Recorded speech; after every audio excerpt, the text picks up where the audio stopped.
السلام علیکم ورحمۃ اللہ وبرکاتہ۔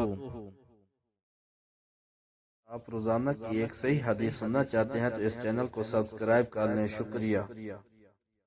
بسم اللہ الرحمن الرحیم۔ آقا کی ذات پر محبت سے درود پڑھ لیں۔ الصلاۃ والسلام علیک یا رسول اللہ وعلی آلک واصحابک یا حبیب اللہ۔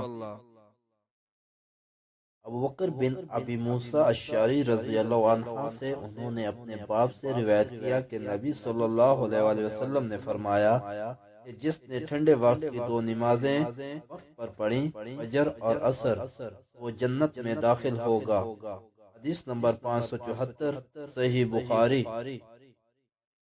ہو سکے تو اپنے والدین اور آقا کی ساری امت کے ایصال ثواب کے لیے اس حدیث کو زیادہ سے زیادہ شیئر کریں۔ جزاک اللہ خیرہ۔